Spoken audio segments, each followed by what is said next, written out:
여러분은 예수를 잘 믿는 사람 또는 그리스도의 제자가 되는 것에 대해서 어떤 이미지를 가지고 계십니까?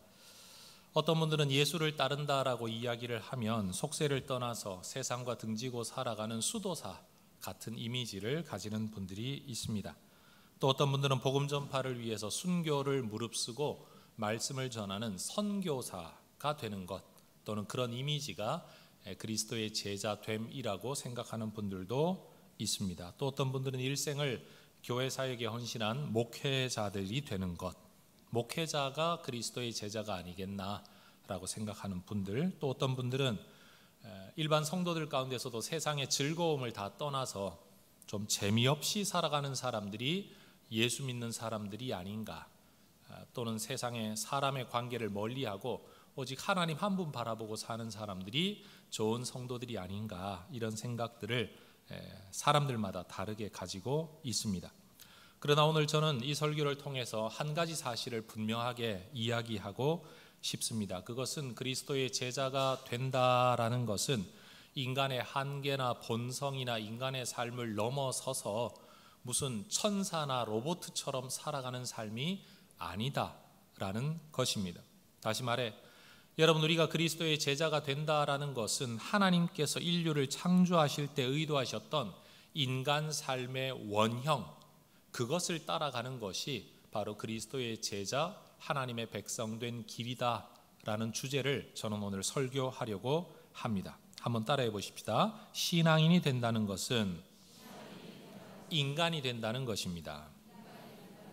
하나님께서 인간을 만드실 때 의도하셨던 그 원형의 인간이 되는 것, 사실은 그게 신앙인이 된다는 것, 하나님의 백성이 된다는 것, 하나님의 자녀가 된다는 것이 가지고 있는 의미라고 저는 확신합니다. 여러분, 신앙이 깊어진다라는 것은 비인간화 또는 초인간화 되는 것을 의미하지 않습니다. 신앙이 깊어진다라는 것은 하나님을 가까이 함으로써 인간 사회와 단절되는 것을 의미하지 않습니다.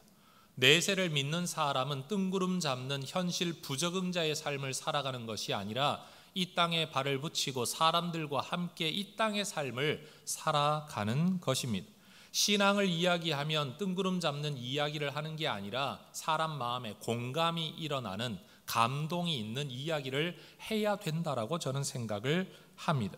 하나님을 정말 더 잘 섬기는 사람은 하나님이 사랑하시는, 하나님이 만드신 피조물인 사람을 더 사랑하는 것, 그게 하나님을 사랑하는 길이라고 저는 믿습니다.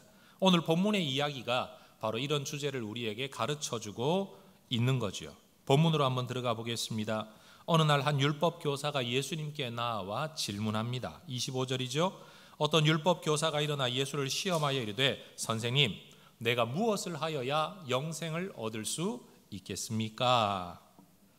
이 구절이 밝히고 있는 것처럼 이 사람은 영생을 얻는 길을 질문하고 있지만 의도는 다른 곳에 있었습니다. 예수를 시험하여 이르되, 그들은 이미 그들 자신이 알고 있는 성경 지식에 근거해서 예수님이 무슨 대답을 하시든 빌미와 꼬투리를 잡아 예수님을 비난하고 공격하려고 이 질문을 하고 있는 겁니다. 여러분, 성경을 질문하고 신앙을 질문한다고 해서 항상 정직하고 올바른 질문은 아닐 수 있습니다. 이들의 질문의 의도를 알고 계셨던 예수님께서는 오히려 율법 교사에게 되물으십니다. 26절, 예수께서 이르시되 율법에 무엇이라 기록되었으며 너는 그것을 어떻게 이해하고 있느냐? 이미 성경에 통달하고 있었던 율법 교사는 즉각 대답합니다. 27절 같이 한번 읽겠습니다. 대답하여 이르되 내 마음을 다하며 목숨을 다하며 힘을 다하며 뜻을 다하여 주 너의 하나님을 사랑하고 또한 내 이웃을 내 자신같이 사랑하라 라고 성경에 기록되어 있습니다 라고 대답을 합니다. 여러분, 이 대답은 말 그대로 성경 구절에 근거한 것입니다. 모세 율법의 신명기 6장 4절과 5절을 보면 이스라엘아 들으라, 우리 하나님 여호와는 오직 유일한 여호와이시니 너는 마음을 다하고 뜻을 다하고 힘을 다하여 내 하나님 여호와를 사랑하라. 율법 교사가 했던 말 그대로죠. 레위기 19장 18절에도 내 이웃 사랑하기를 내 자신과 같이 사랑하라. 네 하나님을 사랑해라, 네 이웃을 사랑해라. 신명기와 레위기에 기록되어 있는 말씀을 그는 암송하고 있었고 이것이 모든 율법의 핵심이라는 것을 깨닫고 있었습니다. 예수님은 율법 교사가 가지고 있었던 성경 지식과 이해에 긍정적 지지를 해주시죠. 28절에서 내 대답이 옳다. 너 참 성경을 잘 알고 있구나. 너의 이해가 옳다. 그리고 하시는 말씀이 이를 행하라. 그러면 살리라. 네가 나에게 영생의 길을 묻고 있는데, 믿음의 길을 묻고 있는데 이미 네가 알고 있는 그대로 네가 살면 된다. 여러분, 이 문답을 통해서 이 율법 교사는 자기가 모르는 것을 예수님께 묻고 있는 게 아니라 이미 알고 있는 것을 묻고 있었다는 사실이 드러납니다. 그들이 가지고 있는 성경 지식은 옳았습니다. 그런데 우리를 당황스럽게 만드는 건 이것이죠. 성경은 너무 잘 알고 있는데 그 성경이 예언하고 있는 예수님은 믿지 않았다는 것. 성경은 너무 잘 알고 있었는데 성경이 말하는 대로 살고 있지는 못했다는 것. 이것이 율법 교사의 문제였고 사실 오늘 우리의 문제입니다. 여러분, 율법 교사는 예수님을 꼬투리 잡으려고 질문을 했는데 이런 식으로 대화가 끝나고 말면 의도했던 바가 이루어지지 않습니다. 그래서 그는 다시 한번 질문을 합니다. 29절, 그 사람이 자기를 옳게 보이려고 예수께 여짜오되 그러면 내 이웃이 누구입니까? 하나님 사랑하라는 말은 너무 잘 알겠습니다. 한 분밖에 없으니까. 그런데 내 이웃을 네 몸처럼 사랑하라, 이 말씀을 내가 지키며 살려면 이웃이 누구인지를 좀 알아야 되겠습니다. 그런데 여러분, 이 질문은 결코 대답하기 쉬운 질문이 아닙니다. 당시 보통 유대인들이 가지고 있었던 이웃의 개념은 혈통적인 유대인들에게 국한된 것이었습니다. 이방인들은 이웃이 아니에요. 심지어 혈통적 유대인이라고 할지라도 세리, 죄인, 어떤 창녀 같은 사람들은 절대 이웃의 범주에 들어올 수 없는 사람들이죠. 그런데 이 누가복음 10장 전후의 이야기를 읽어보면, 특별히 그 앞부분을 읽어가다가 보면 예수님께서는 그동안 누구와 많이 어울리셨는가 하면 죄인, 창녀, 세리, 이방인 이런 사람들과 어울려 왔다는 거예요. 우리나라 말에도 그 사람이 누구인지 알려면 그의 친구를 보면 알 수 있다라는 말이 있는 것처럼 유대인들의 관점도 그것이죠. 당신이 누구를 이웃이라고 말하는지 우리는 좀 듣고 싶다.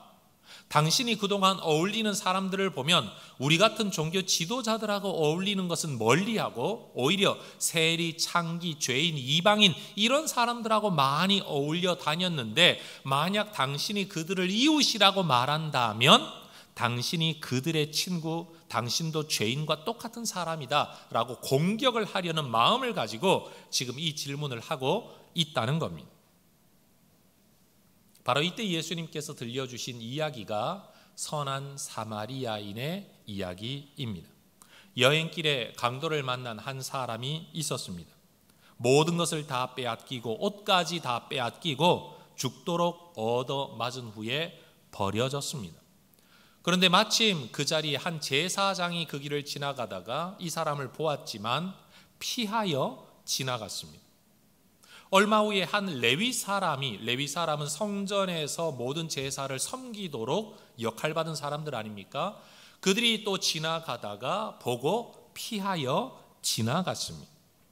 이들의 공통적인 행동은 피하여 지나간 것입니다. 어떤 이유인지는 몰라도 그들이 생각할 때 그들이 가지고 있는 어떤 기준 안에서 이 사람을 가까이 할 수 없는 어떤 요인이 있었던 것 같습니다. 그런데 그 길을 지나가던 한 사마리아 사람은 이 사람을 보는 순간 그의 마음속에 불쌍히 여기는 마음이 일어납니다. 성경 33절 말하죠. 어떤 사마리아 사람은 여행하는 중 거기 이르러 그를 보고 불쌍히 여겨 가까이 가서. 여러분, 오늘 성경이 이야기하고 있는 굉장히 중요한 두 개의 포인트가 여기에 있습니다. 따라하십시다. 피하여 지나가더라. 불쌍히 여겨 가까이 가더라. 이것이 두 부류의 사람들이 보인 행동의 반응이었습니다. 여러분, 제사장과 레위인이 강도 만난 사람을 보는 순간 그들은 머리가 먼저 반응했습니다.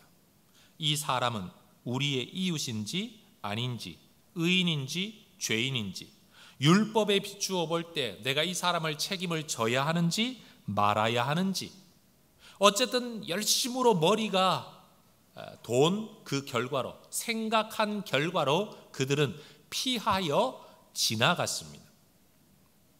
그런데 한 사마리아 사람은 이 강도 만난 사람을 보았을 때 머리보다 마음이 먼저 반응했습니다. 불쌍히 여겨.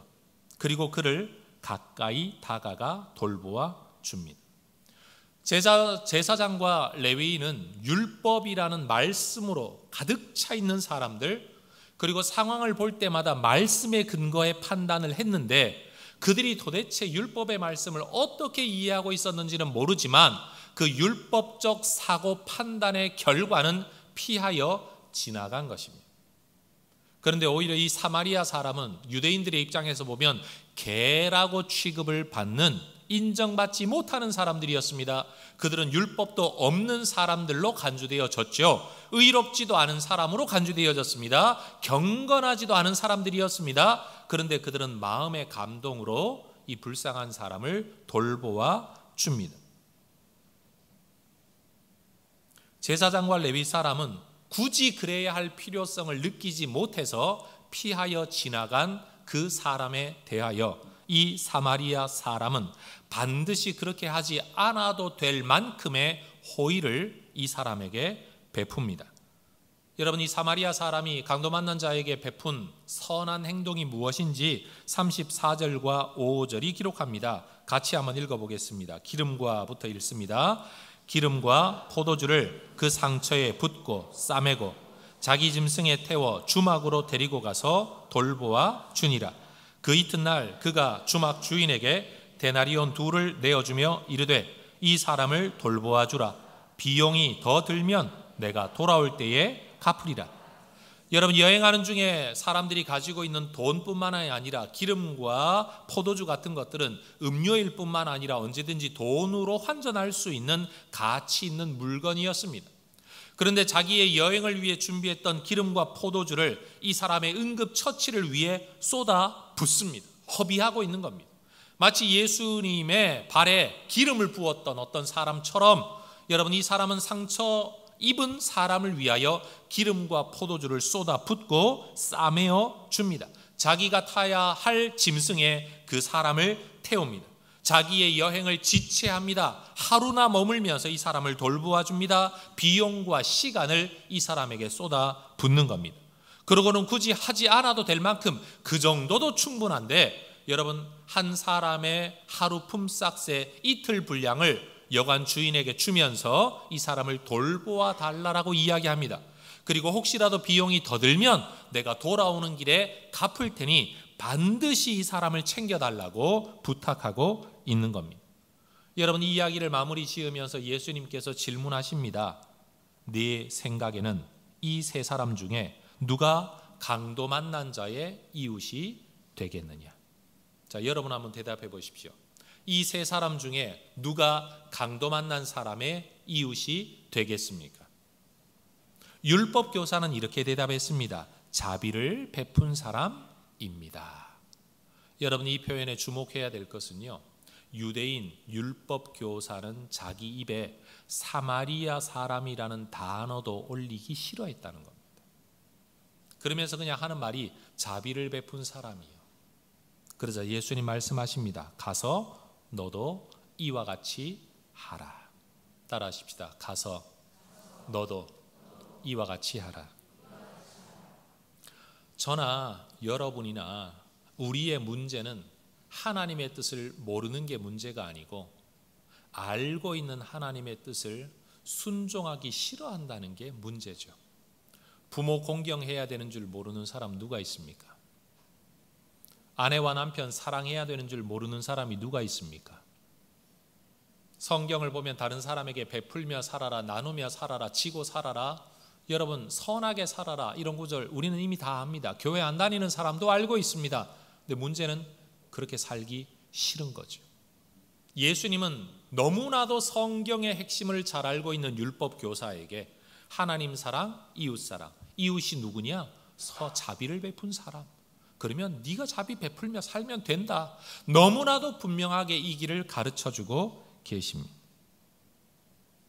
여러분, 제사장과 레위인으로 대표되어지는 이 참 유대인들, 진짜 하나님의 백성들이라는 사람들은 그들의 신앙을 어디에서 찾았는가 하면 사람과의 관계에서 찾지 않고 율법에서 찾았습니다. 그들은 율법에 부합하게 살기 위해 피눈물 나는 노력을 했던 대단한 사람들입니다. 결코 무시당할 사람들 아닙니다. 우리는 도저히 따라갈 수 없을 만큼 삶의 규정들을 지켰던 철두철미한 사람들이었습니다. 그런데 문제는 그들이 더 깊은 신앙과 영성을 추구하면 추구할수록 그들이 가지고 있는 종교성은 오히려 사람에 대한 사랑에서 점점 멀어지게 만들었다는 겁니다. 제가 질문해 볼게요. 한번 대답해 보세요. 교회 다니는 사람은 죄를 지을까요? 안 지을까요? 짓죠. 당연합니다. 여러분, 교회 안 다니는 사람은 안 다니는 대로 죄를 짓고요. 교회 다니는 사람은 다니는 대로 죄를 짓고요. 교회 오래 다니고 성경을 많이 아는 사람은요, 성경 아는 데서 죄를 짓습니다. 더 교묘하죠. 어린아이가 저지르는 잘못과 어른이 저지르는 잘못 차이가 뭘까요? 애들은 그냥 저지르지만 어른들은 교묘하게 죄를 저지릅니다. 여러분, 성경에 대한 이해가 깊어가면 하나님에 대한 사랑도 사람에 대한 사랑도 깊어가야 마땅한데 어찌된 일인지 이 유대인들을 통해 발견되어지는 모습은, 또 유대인들을 통해 들여다볼 수 있는 교회 다니는 우리들의 모습은 말씀을 알면 알수록 죄성도 더 교묘해진다는 겁니다. 하나님을 사랑하라라는 명령 누구나 잘 압니다. 그런데 온 마음과 뜻과 정성을 다해 하나님을 사랑하라는 이 말씀은 어느 순간부터인가 이것만 지키면 돼, 여기까지만 하면 돼 라는 율법적 기준으로 하향 평준화가 됩니다. 여러분, 주일 예배 드리는 것이 하나님을 정말 사랑하는 것일까요? 왜냐하면 이런 질문이 가능하기 때문입니다. 정말 우리는 우리의 주일 예배를 마음과 뜻과 정성을 다해서 예배드리고 있냐라는 거죠. 주일 예배를 드리면 신앙생활하는 거다, 하나님 사랑하는 거다라는 기준은 율법적 기준일 뿐이지만 성경 자체는 뭐라고 말을 하고 있는가 하면 마음과 뜻과 정성을 다하라는.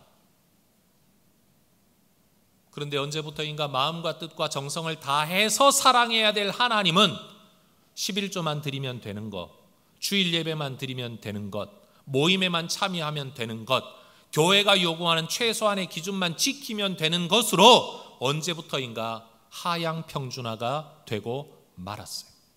사람을 사랑하라는 명령에 대해서도 마찬가지입니다. 사람 사랑해야 되는 줄은 압니다.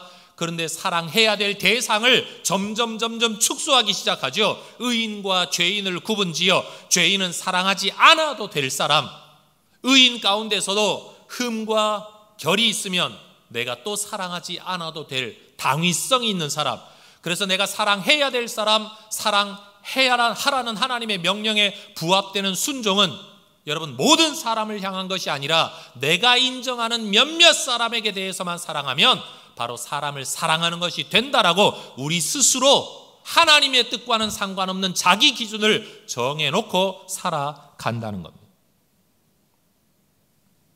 하나님은 사람을 사랑하라 그랬지 사랑할 만한 사람만 사랑하라고 말씀하지 않았습니다. 그런데 우리는 우리 스스로 하나님의 말씀을 거부할 수는 없으니 사랑해야지요. 그러나 사랑할 만해야 사랑하지요 라는 질문을 하는 거죠. 그걸 가정생활에 한번 빗대어 볼까요? 여러분, 부모님을 공경하라는 것은 성경의 명령입니다. 공경할 만하면 하라 하지 않고요, 그냥 공경하라 그랬습니다. 그런데 여러분, 우리는 마음속에 끊임없이 부모에 대한 어떤 상처가 있어서, 자기 생각들이 있어서 공경해야 하는 줄은 알지만 공경할 수 없는 자기만의 이유가 있습니다. 그걸 다 인정한다고 칩시다. 그런 우리 자신을 놓고 한번 질문해 보십시다. 여러분은 부모님과의 관계 속에서 생명의 부유함을 누리고 계십니까? 공경하지 않고 순종하지 않을 명분은 저도 이해가 되는데 그렇게 살면 부모님도 행복하고 여러분도 행복하시겠습니까? 부부관계는 또 어떠합니까? 내가 평생 사랑하며 살겠노라고 결단하고 결혼은 했는데 살다 보니 안 맞습니다. 힘듭니다. 고통스럽습니다. 분명 성경은 남편과 아내에게 대한 명령이 주어져 있는데 여러분, 아내가 남편에게 순종하려니 인간이 순종할 만해야 순종하지 그따위 인간에게 순종하기에는 여러분 싫은 거죠. 예수님께서 교회를 사랑하듯이 아내를 사랑하라 그랬는데 뭐 순종이라도 하고 말이라도 잘 들어야 사랑을 하지 날마다 바락바락 대드는 저 여자를 사랑하기에는 마음이 안 가는 거예요. 이해가 되지요. 그러면 여러분, 사랑할 수도 없고 순종할 수 없는 그런 관계에서 살아가면 아내와 남편은 행복할까요? 생명의 부유함을 누릴 수 있을까요?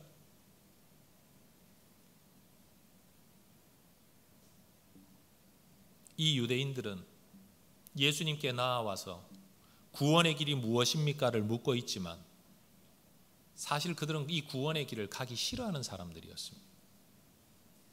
이웃을 사랑해야 된다 알고 있지만 그들은 모든 사람을 사랑하고 싶지 않았습니다. 그래서 하는 질문이 누가 내가 사랑할 만한 이웃입니까? 라고 질문하고 있는 겁니다. 생략된 내용이 그거예요. 누가 내가 사랑할 만한 가치가 있는 이웃입니까? 그들이 가진 사고방식과 관점, 그들이 가진 신앙관에 철저하면 철저할수록 깊이 들어가면 깊이 들어갈수록 그들은 하나님과도 멀어졌고 사람과도 멀어졌고 사실은 자기들 스스로에게서도 뭐라고 만족되어질 수 없는, 행복할 수 없는 여러분 자괴감을 그들은 가지고 살았다는 겁니다. 그래서 이들의 삶을 두고 예수님이 이렇게 말씀하셨죠. 마태복음 23장 13절에 화 있을진저 외식하는 서기관들과 바리새인들이여 너희는 천국 문을 사람들 앞에서 닫고 너희도 들어가지 않고 들어가려 하는 자도 들어가지 못하게 하는도다. 너희도 생명에 들어가지 못하고 다른 사람도 생명에 들어가지 못하도록 가로막고 서서는 진리를 이야기하고 있고 성경을 이야기하고 있고 신앙을 이야기하고 있고 교회 생활을 이야기하고 있고 하나님을 이야기하고 있다. 생명을 누리지도 못하고 생명을 나누지도 못하는 불쌍한 사람들. 어떤 면에서 보면 예수님이 정죄하고 있는 것 같지만 이건 정죄의 말씀이 아니라 정말 안타까운 불쌍히 여기시는 말씀인 거죠. 여러분이 어떤 가진 기준 때문에 순종할 수 없고 사랑할 수 없고 받아들일 수 없고 존경할 수 없고 따를 수 없고 함께할 수 없는 어떤 그 기준 때문에 그 기준에 부합되게 철저하게 살아가고 계신 저와 여러분, 그 삶이 행복하십니까? 그 삶에서 생명을 누리고 계십니까? 그 삶에서 만족을 누리고 계십니까?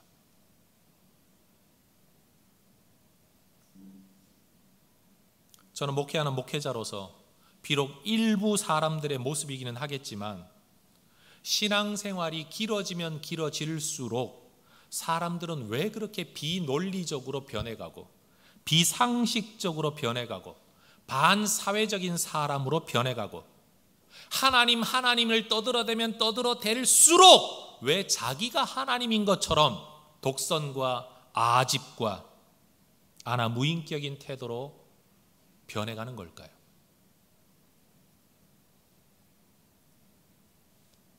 제가 가지고 있는 어떤 삶의 기준이 하나 있습니다.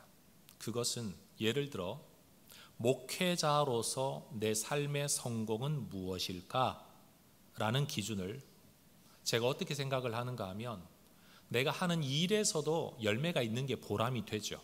굉장히 중요한 것입니다. 근데 그건 하나님이 주시는 거예요. 제 스스로가 가진 기준은 뭐냐 하면 내가 목회자가 되어 목회를 하면서 시간이 흐르면 흐를수록 나는 과연 하나님을 더 사랑하는가?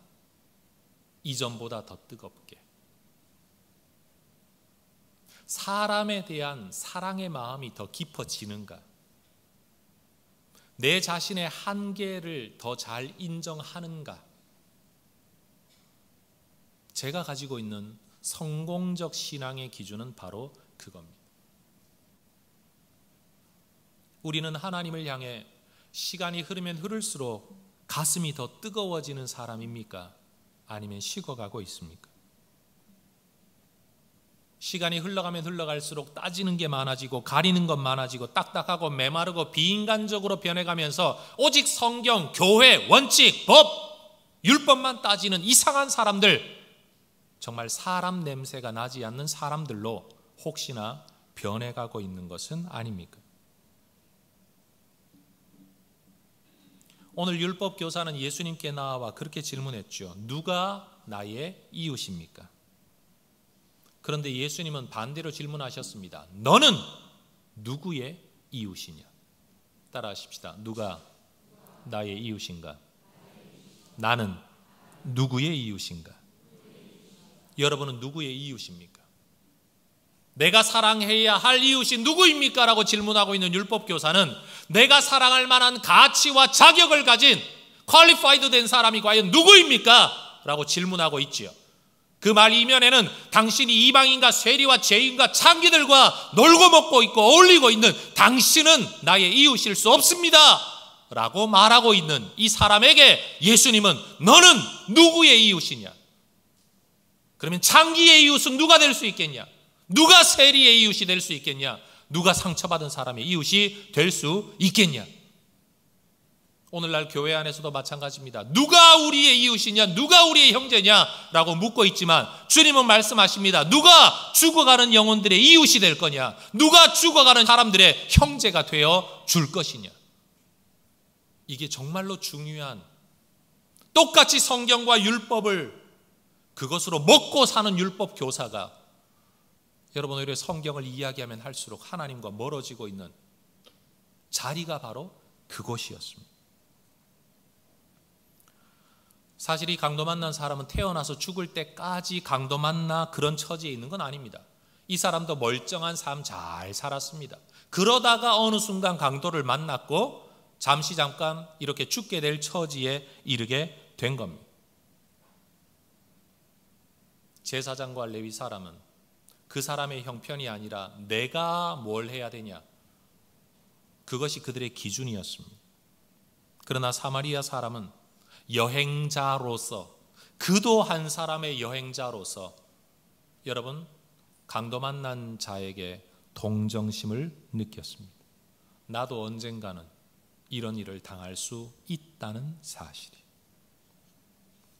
예수님이 보시기에 이 유대 율법 교사의 문제는 무엇냐 하면 나는 율법에 철저하게 사니까 절대로 나는 이런 일을 당하지 않을 거라고 생각하고 있다는 거죠. 부지 중에, 무의식 중에. 나는 절대로 그런 처지에 임하지 않을 거라고 생각하고 있다는 겁니다.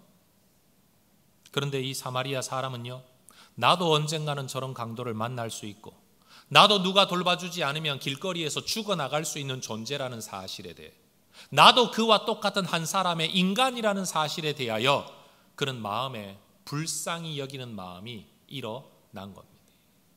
율법 따지고 성경 따지는 사람들이 주로 어떤 사람입니까? 나는 지키고 살지만 너는 안 지키고 산다. 나는 수준 있는 신앙인이지만 너는 아무것도 아니지 않냐? 그따위로 살아가지고야 구원 얻겠냐? 그래가지고 뭐 신앙 제대로 있다고 말할 수 있겠냐? 라고 말하는 거죠. 교회 생활 오래 한 사람들과 특별히 충성스럽고 성실한 사람들일수록 이런 말을 잘하죠. 특별히 부모의 도움 없이 자수성가한 아버지일수록 아들들에게, 자식들에게 말합니다. 나는 빈손 들고 여기까지 왔는데, 나는 너한테 얼마나 많이 해줬는데 너는 그것도 못하냐? 이게 주로 자식들의 가슴에 못 박게 만드는 이야기들이죠. 교회 안에서도요, 맡았으면, 직분을 맡았으면, 일을 맡았으면, 예수 믿으면, 신앙이 있으면 그러면 안 되지 라고 하는 말, 틀린 말은 아니에요. 그런데 여러분, 그 말을 하는 사람의 마음이 어떠할까요? 나도, 오늘 저도 이 시간에 이 설교를 성경을 가지고 하고는 있지만 여러분, 해성교회를 목회하는 기간 중에 어느 기간 동안에는요, 저 정말 설교하고 싶지 않았습니다. 기도하고 싶지 않았습니다. 기도가 안 돼요. 하기 싫어요. 성경 안 읽어져요. 읽기 싫어요. 그럴 때가 있어요. 그런 사람에게 말씀에 답이 있다, 진리가 있다, 하나님 다 지키신다, 기도하면 다 된다, 여러분 그거 해답 안 됩니다. 그런데 우리 하나님께서 오늘 사마리아 사람을 통해 우리에게 가르쳐 주시는 건요, 중요한 건 그가 해야 할 일을 하고 있다 못하고 있다는 게 아니라 그가 지금 죽게 되었다는 사실이에요. 그의 생명이 온전하지 않다는 사실이에요. 거기에 다가가서 인간의 도리와 윤리, 인간의 책임을 말할 게 아니라 그에게는 돌봄이 필요하다는 사실이에요. 성도 여러분, 오늘 저는 정말 강조하고 싶습니다. 정말 하나님을 믿는 우리 혜성의 가족들이 인간으로 살아가시기를 주의 이름으로 축원합니다. 사람 냄새가 나는, 사람이라는 사실을 깨닫고 살아가는. 그래서 우스갯소리로 여러분, 신앙인 되기 전에 인간이 되어야 됩니다. 하나님을 더 사랑하고 신앙이 깊어진다는 것은, 그리스도의 제자가 되고 하나님의 자녀가 된다는 것은 인간의 기본적인 심성을 무시하라는 것, 뛰어넘으라는 게 절대 아닙니다. 오히려 그것을 더 인정해라. 그 안에서 네가 연약하듯이 남도 연약하다는 사실을 인정하고 받아줘라. 쓰러져 있는 사람에게 율법 들이대지 말고 쓰러져 있는 사람에게는 처치가 필요한 거다. 돌봄이 필요한 것이다. 그런 면에서 예수님의 제자로 살아간다라는 것은 머리로 살아가는 게 아니라 하나님이 우리에게 심어주신 인간의 고유한 선한 심성으로 살아가는 것이라고 저는 믿습니다. 제사장과 레위인은 오직 율법이라는 기준으로 이웃을, 사람을 정의했지만 이 사마리아 사람은 돈도 아니고 가진 것도 아니고 출신도 아니고 종족도 아니고 여러분 오직 그의 생명을 기준으로 이 사람에게 반응을 했습니다. 성도 여러분, 우리 모두 사람을 바라볼 때 여러분 구두 장사는 구두 보고 사람 평가한대요. 머리 만지는 분들은 머리만 봐도 그 사람 성격 다 안돼요. 여러분 옷 파는 사람들은 옷 입은 것만 봐도 그 사람의 성격을 다 파악한대요. 근데 의사가 여러분 사람의 돈이나 직급이 아니라 생명을 기준으로 그 사람을 치료하고 고치는 것, 그게 의사의 직분인 것처럼 우리 예수 믿는 사람들은요, 사람을 생명으로 보는 관점이 저는 필요하다고 믿습니다. 우리가 전도 행사를 하고는 있지만 여러분 교회를 중심으로 기준으로 놓고 전도를 할 게 아니고 숫자를 기준으로 전도를 할 게 아니고요, 하나님의 생명을 받아 누려야 될 그 사람의 생명 때문에 전도하는 교회가 저는 될 수 있기를 원합니다. 표면적으로는 똑같은 것인 것 같지만 완전히 다른 일이죠. 설교를 잘하기 위해 설교를 연구하는 설교자가 있습니다. 분명히 있습니다. 설교를 잘한다는 명성을 얻기 위해 성경을 더 깊이 연구하는 설교자들이 있습니다. 그러나 저는 믿습니다. 설교를 더 잘한다는 명성이 필요한 게 아니라 설교를 통해 사람들의 생명이 살아나야 된다는 사실. 설교의 포인트는 설교 잘하는 데 있는 게 아니고 설교 듣는 자들의 생명에 있다는 사실을 저는 잊지 않으려고 노력을 합니다. 목회의 포인트가 어디 있을까요? 교회가 커지는 데 있지 않습니다. 이 교회를 통해 신앙생활하고 하게 될 사람들의 영혼이 하나님이 기뻐하시는 모습으로 살아가게 되는 것, 하나님을 향해 전심으로 예배하고 사랑하는 자들, 그리고 하나님이 허락하신 세상의 삶 속에서 믿는 자, 믿지 아니하는 자 가리지 아니하고 사람을 사랑하고 돌보고 베풀 수 있는 누군가의 생명, 그 생명이 그의 것이 아니라 하나님이 그 사람에게 주신 것이기 때문에 그 사람의 생명을 지키고 돌보고 보호하는 것은 하나님의 것을 지키고 돌보고 보호하는 것이라고 믿는 하나님의 사람들이 되어야 된다고 믿습니다. 죄인의 생명도 하나님이 주신 겁니다. 타 종교인의 생명도 하나님이 주신 것입니다. 우리가 그 생명을 귀히 여기는 것은 하나님을 귀히 여기는 것입니다. 우리가 누군가의 삶을 평생 책임질 수는 없습니다. 또 모든 것을 책임질 수도 없습니다. 그렇지만 생명의 손상을 입은 누군가에게 내가 가지고 있는 것이 무엇이 되었든 그것을 부어주는 사람, 싸매어주는 사람, 내 것에 그를 대신 태워주는 사람, 내 시간과 돈을 내어 돌보아 주는 사람, 그리고 더 많은 비용이 들 때 대신 갚아주는 사람, 진정한 생명의 보호자, 생명의 돌봄이, 사실은 그가 바로 그리스도의 제자여 하나님의 자녀이라는 거죠. 오늘 여러분 옆에 앉아 계신 분들 어쩌면 지금 강도 만나 거의 죽게 된 형편에 있는 분일지 모릅니다. 그분들에게 율법을 이야기하기 이전에 여러분 부어주고 싸매어주고 태워주고 돌봐주는 사랑의 손길이 있기를 원합니다. 교회 밖에 있는 사람들에게 믿는다 안 믿는다 지옥이 어쩌고 천국이 어떻고 말하기 전에요, 여러분 상처 입은 그들에게 여러분이 가진 것으로 베풀고 나누고 돌보는 혜성 가족들이 되기를 원합니다.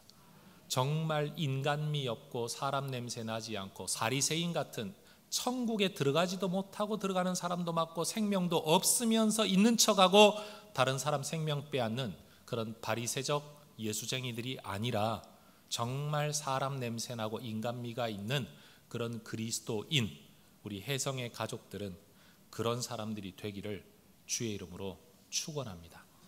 자, 옆에 앉으신 분들 남자든 여자든 상관없습니다. 어깨를 쓰다듬으며 참 많이 힘드셨죠? 고생하셨습니다. 오늘 카페 내려가셔가지고 여러분 차라도 한 잔씩 대접하면서 힘들었던 거 있으면 나한테 털어놓기라도 해라. 내가 들어는 줄게. 해결은 못 해주지만 들어는 줄게.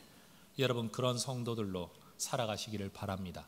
전도할 사람들에게 다가가가지고 그 사람 말은 안 들어주고 죽으나 사나 내 이야기만 쏟아내는 얄미운 사람 되지 말고 음식 들고 가고 차 들고 가고 카페 가고 음식 식장에 가서라도 여러분 그들의 죽게 된 형편을 먼저 돌보아주는 그런 하나님의 사랑의 통로들이 되시기를 주의 이름으로 축원합니다. 기도하겠습니다.